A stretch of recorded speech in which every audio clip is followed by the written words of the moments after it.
ভেতরে যেন এই বিষয়টা নিয়ে কোনো ভীতি না থাকে, সেটির কারণেই মূলত তারা এই কার্যক্রম পরিচালনা করছে। অন্যান্য দপ্তরগুলোতে, বিশেষ করে আমাদের পরিষদে আজকে হলো, পরবর্তীতে ওনারা স্বাস্থ্য কমপ্লেক্সের ওইদিকে অথবা অন্যান্য দপ্তরগুলোতেও তারা এই কার্যক্রম চালাবে।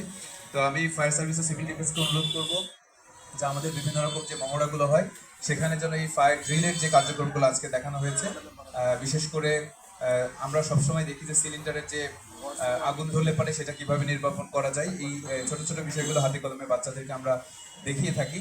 তবে উদ্ধার তৎপরতার যে কার্যক্রম ফায়ার সার্ভিস যে কাজ করছে, ফায়ার সার্ভিস ও সিভিল ডিফেন্স তাদের যে কার্যক্রমগুলো পরিচালনা করছে, এটা সম্পর্কে আমার মনে হয় যে বিদ্যালয়গুলোতে তাদেরকে অবগত করা দরকার। যে তারা হয়তো শুধু মনে করে যে আমরা এই ছোট ছোট কার্যক্রমের মধ্যে আমরা সীমাবদ্ধ আছি, কিন্তু এই উদ্ধার তৎপরতা যে কতটুকু জটিল এবং কত সহজভাবে সেটি করা যায়, আমার মনে হয় তাদেরকে এটা জানানো দরকার আছে। তো পরবর্তীতে যখন আমরা বিভিন্ন মহড়া অংশগ্রহণ করব বা কার্যক্রম পরিচালনা করব স্কুলগুলোতে বিশেষ করে, তখন আমরা এই আজকে যে সেট আপটা আমরা এখানে দেখেছি, এই সেট আপে যেন আমরা ওখানে সেই কার্যক্রমগুলো দেখাতে পারি, তাহলে আমার মনে হয় যে এই জিনিসটা আরো বেশি পরিমাণে মানুষের মাঝে সচেতনতা ছড়াবে এবং একই সাথে ফায়ার সার্ভিস ও সিভিল ডিফেন্স সম্পর্কে তাদের সম্যক ধারণা আরো বৃদ্ধি পাবে।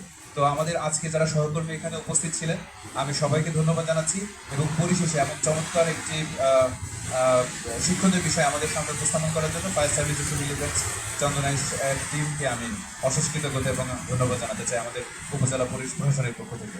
সবাইকে আবারও ধন্যবাদ জানিয়ে আজকের এই অনুষ্ঠানের এখানে সমাপ্তি ঘোষণা করছি। ধন্যবাদ সবাইকে।